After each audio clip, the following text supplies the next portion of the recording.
क्या तुम्हारे साथ कभी ऐसा हुआ है कि तुमने अपनी मेहनत से सब कुछ बनाया हो और किस्मत ने एक झटके में तुमसे छीन लिया? ये कहानी है आरव की। आरव वो लड़का जो बचपन से बहुत मेहनती था, अपनी मेहनत से एक अच्छी नौकरी पाई, अपनी पहली सैलरी पर अपने पापा के लिए एक घड़ी और अपनी माँ के लिए एक साड़ी खरीदी।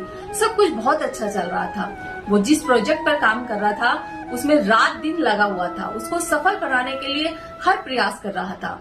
और अचानक से एक दिन ऑफिस से कॉल आया कि आरव, जिस प्रोजेक्ट पर तुम काम कर रहे हो वो प्रोजेक्ट बंद हो गया है, कंपनी के हालात ठीक नहीं है और अब तुम्हें ऑफिस में आने की जरूरत नहीं है क्योंकि कंपनी को तुम्हारी जरूरत नहीं है। आरव को एक झटके में नौकरी से बाहर कर दिया गया, बिना गलती के और बिना नोटिस के। वो समय लॉकडाउन के दौरान का था। अब उसके पास कोई नौकरी नहीं थी और जितने भी उसके पास पैसे थे, सेविंग्स थी, वो घर खर्चे में धीरे धीरे सब उठने लगे। रिश्तेदारों ने मुंह मोड़ लिया और जिस दोस्त के वो सबसे ज्यादा काम आया था, सबसे ज्यादा बुरे वक्त में उसने अपने दोस्त का साथ दिया, आज उसी दोस्त ने उससे बात तक करना बंद कर दिया। अब आरव के पास न नौकरी थी, न पैसा, न रिश्तेदार, न दोस्त। धीरे धीरे उसके सारी उम्मीद के रास्ते बंद हो गए। उसने काफी सारे इंटरव्यू दिए पर इंटरव्यू में सिलेक्शन नहीं हुआ।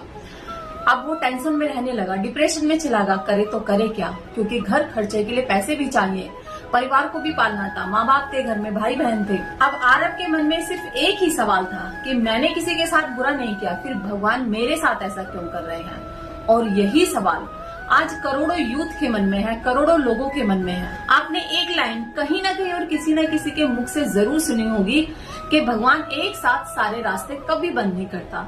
बस आरव के साथ भी कुछ ऐसे ही हुआ।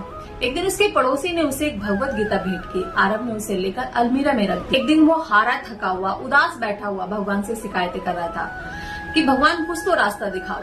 अब उसे अचानक याद आया कि मैंने बहुत सारे लोगों के मुंह से सुना है कि भगवत गीता में हर किसी के सवाल का जवाब मिलता है, चलो आज मैं भी ट्राई कर लेता हूँ। अब उसने जैसे ही श्रीमद् भगवत गीता को खोला तो उसके सामने खुलकर आया अध्याय 9 और उसकी नजर पड़ी श्लोक नंबर 22 पर, जिसमें लिखा था, अनन्ये सिचन्ति यन्तो माम ये जना प्रियुपासते तेसाम नित्यभियुक्ता नाम योग क्षेमम व्यहाम्यहम्। इस श्लोक में भगवान श्री कृष्ण अर्जुन से कहते हैं कि अर्जुन, जो मनुष्य अनन्य भाव से मेरे दिव्य स्वरूप का चिंतन करता है, मनन करता है, पूजा अर्चना करता है, उसकी जीवन की सारी आवश्यकताएं मैं स्वयं पूरा करता हूँ और जो उसके पास है मैं उसकी खुद रक्षा करता हूँ। चलो इसको थोड़ा और आसान भाषा में समझते। भगवान कहते हैं कि तू सिर्फ मुझसे सच्चे दिल से जुड़ जा, फिर तेरे जीवन का सारा भार मैं अपने कांधों पर ले लूंगा।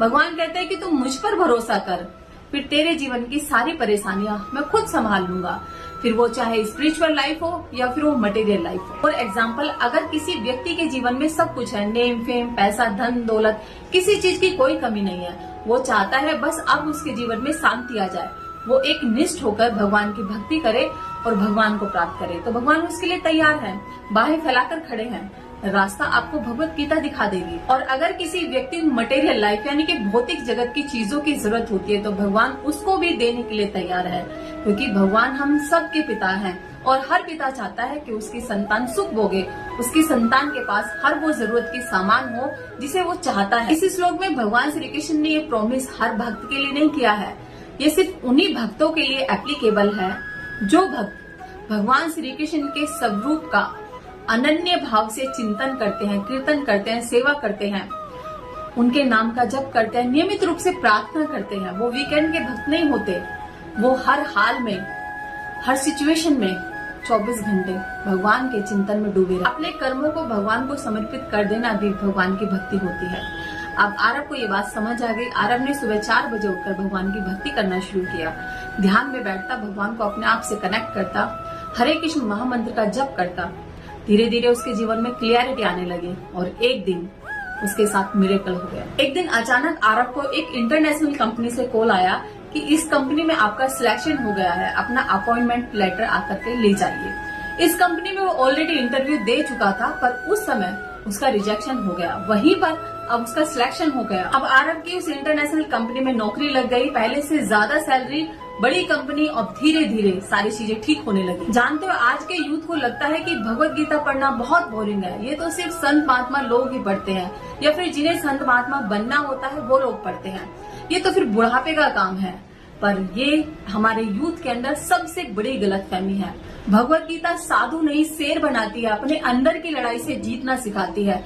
भगवत गीता किसने सुनी? अर्जुन ने, जो कि एक बहुत बड़े वॉरियर थे, योद्धा थे, कोई साधु नहीं थे। डॉक्टर एपीजे अब्दुल कलाम, उन्होंने मुस्लिम होकर भगवत गीता पढ़ी, जिनका विजन स्पिरिचुअल और प्रैक्टिकल दोनों ही था, और वो रिकमेंड भी करते थे कि भगवत गीता हर इंसान को पढ़नी चाहिए। लोग कहते हैं कि भगवत गीता मत पढ़ना, भगवत गीता पढ़ोगे तो साधु बन जाओगे, लेकिन भगवत गीता पढ़ने से साधु नहीं बल्कि एक लाइफ की क्लियरिटी मिलती है, आपकी लाइफ का पर्पस मिल जाता है, जहाँ पे आपको फियर नहीं लगता, आपको डिप्रेशन नहीं होता, किसी भी तरह की टेंशन नहीं होती, आपको अपनी लाइफ का एक रोड मैप मिल जाता है। एक प्रैक्टिकली बात जो मैंने भगवत गीता से सीखी, हम अपनी लाइफ की बड़ी से बड़ी प्रॉब्लम के सामने डट कर खड़े रहकर लड़ना सीखते हैं, ना कि अपनी प्रॉब्लम्स के सामने अपने घुटने टेक देते हैं। एक प्रैक्टिकल बात जो यूथ के लिए मैसेज है, भगवान सिर्फ उनके साथ होते हैं जो हर हाल में भगवान को याद करते हैं, जो भगवान को बैक प्लान नहीं बल्कि फर्स्ट चॉइस मानते हैं, वही सच्चे भक्त होते हैं। आप भगवान को क्या मानते हैं कमेंट्स बॉक्स में जरूर बताना, और अगर वीडियो अच्छी लगी है तो दोस्तों के साथ में जरूर शेयर कर देना। हो सकता है आपका एक शेयर किसी की लाइफ बदल दे। तो मिलते हैं नेक्स्ट वीडियो के साथ में, तब तक के लिए हरे कृष्णा।